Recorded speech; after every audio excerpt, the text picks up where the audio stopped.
ஓம் come கணபதையே நமக. ஸ்ரீ குருப்பியோ நமக. கற்பனை கெட்டாத அற்புதம் வரிசையில் இன்று நாம் சிந்திக்க இருக்கும் தெய்வம் ஆந்திர மாநிலத்தில் உள்ள கனகதுர்கா தேவி. முன்னொரு காலத்தில் இந்திரகீலர் என்ற முனிவர், அவர் ஒரு தேவி உபாசகர், அம்பிகையை நோக்கி கடும் தவம் புரிந்தார். அவரது தவத்தின் பயனாக அம்பிகை அவருக்கு பிரத்யக்ஷமானாள். வேண்டும் வரம் கேட்கச் சொன்னாள்.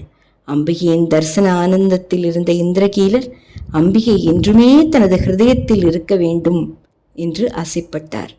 அதையே வரமாக கேட்டார். அப்படியே ஆகட்டும் என்று கூறிய அம்பிகை அவரை மலை வடிவை எடுக்குமாறும் அந்த மலையில் தான் உரிய காலம் வரும்போது எழுந்தருள்வதாகவும் கூறினாள். கிருஷ்ணா நதி தீரத்தில் இந்திரகீல முனிவர் மலையாக உருவெடுத்தார். இந்த மலைக்கு இந்திரகீலாத்ரி என்று பெயர் அமைந்தது. அதே சமயம் மகிஷாசுரன் என்னும் அசுரன் கடும் தவம் புரிந்து தனக்கு யுத்த களத்தில் ஒரு பெண்ணால் மட்டுமே அழிவு வர வேண்டும் என்று வரம் பெற்றான். பெற்ற வரத்தின் மமதையால் தேவர்களையும் அசுரர்களையும் மிகவும் துன்புறுத்தி வந்தான். பொறுக்க மாட்டாத தேவர்கள் விஷ்ணுவை சரண் புகுந்தார்கள். பெண்ணால் மட்டுமே அழிவு வர வேண்டும் என்று வரம் பெற்றவனை தன்னால் எதுவும் செய்ய முடியாது என்றார். ஆனாலும் ஒரு உபாயம் உள்ளது. நாம் அனைவரும் அம்பிகையை துதிப்போம். அம்பிகையால் நமக்கு ஏதாவது வழி கிடைக்கும் என்று இந்திராதி தேவர்களை தேற்றினார். இந்திராதி தேவர்கள் பிரம்மா, விஷ்ணு, சிவபெருமான் ஆகிய அனைவரும் அம்பிகையை துதித்தார்கள். பிரம்மகீட்ட ஜனனி, அதாவது புழுவிற்கும் தேவர்கள் வரை அனைவருக்கும் தாயானவள் தம் குழந்தைகளின் பிரார்த்தனைக்கு செவிசாய்த்தாள். உடனே யாக அக்னியில் துர்க்கையாக தோன்றினாள். தேவர்கள் அவரவரது அம்சங்களான அங்குசம், பாசம், சங்கு, சக்கரம் போன்றவற்றை அம்பிகைக்கு அன்புடன் சமர்ப்பித்தார்கள். அம்பிகை தேவர்களின் பிரார்த்தனையை கேட்டு மகிஷாசுரனுடன் யுத்தத்திற்கு போனாள். வெற்றி திருமகளான துர்க்கைக்கே வெற்றி. மடிந்தான் மகிஷாசுரன். தேவர்கள் வானிலிருந்து தங்க மழை பொழிந்தனர். அம்பிகையின் மீது கனகவர்ஷம் பொழிந்ததால் அம்பிகை கனகதுர்க்கையானாள். அம்பிகை முன்பு தான் இந்திரகீலருக்கு கொடுத்த வாக்கிற்கிணங்க இந்திரகீலாத்ரி மலையில் மகிஷாசுரனை வென்ற கனகதுர்க்கையாக சுயம்பு மூர்த்தியாக நின்ற கோலத்தில் எழுந்தருளினாள். சுமார் 4 அடி உயரமுள்ள இந்த கனகதுர்க்கை 8 கரங்களுடன் ஒவ்வொரு கையிலும் சக்தியுள்ள ஆயுதங்களை பிடித்திருக்கிறாள். திரிசூலத்தால் மகிஷாசுரனை அடக்கியவள் போல் காட்சி தருகிறாள். தேவிக்கு ஆபரணங்களாலும் புஷ்பங்களாலும் அலங்காரம் செய்யப்படுகிறது. இத்தலத்திற்கு நிறைய விசேஷங்கள் உள்ளன. துவாபர யுகத்தில் பஞ்சபாண்டவர்கள் வனவாசம் செய்தபோது இந்த மலையில் தங்கியே துர்க்கையை வணங்கினர்.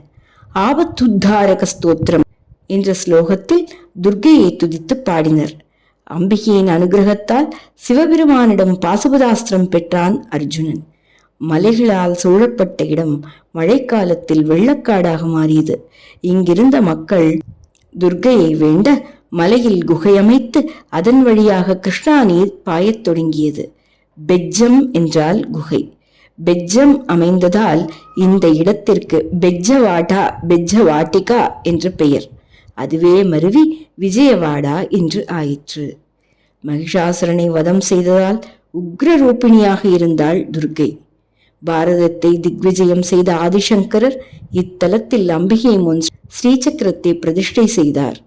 பிரதிஷ்டை செய்ததால் கனகதுர்க்கை சாந்த துர்க்கையாக பிரம்மாண்ட புராணத்தில் இந்த மலையை இந்திரகீலாத்ரி என்றும் கனகாச்சலம் என்றும் குறிப்பிடப்பட்டுள்ளது.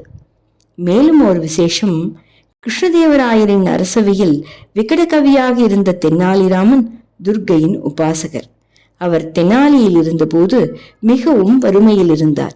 கனகதுர்க்கையை பூஜித்து அவளது உத்தரவின்படியே விஜயநகரம் சென்று கிருஷ்ணதேவராயரிடம் பணியில் சேர்ந்தார். ஒரு முறை முகலாய மன்னர்களுடன் யுத்தம் புரிய வேண்டிய நிலையில் கனகதுர்க்கைக்கு சகஸ்ரச்சண்டி பாராயணம் செய்து அருளை பெற்று பேரிழப்புகளை தவிர்த்தார். இத்தலத்தில் நவராத்திரி வெகு விமர்சையாக கொண்டாடப்படுகிறது. நவராத்திரியில் கனகதுர்க்கையானவள் சரஸ்வதியாக, மகாலட்சுமியாக, பாலா திரிபுர சுந்தரியாக, ராஜராஜேஸ்வரியாக, மகிஷாசுர மர்தினியாக, அன்னபூரணியாக, காயத்ரியாக, லலிதா திரிபுர சுந்தரியாக காட்சி தருகிறாள். பாண்டவர்களால் பூஜிக்கப்பட்ட தெய்வமான மகிஷாசுர மர்தினியே கனகதுர்காவை நாமும் துதித்து நல்லருள் பெறுவோமாக. காத்யாயனாய வித்மகே கன்யகுமாரி தீமகி தன்னோ துர்கி பிரச்சோதயாத். நன்றி. ஸ்ரீசுதா.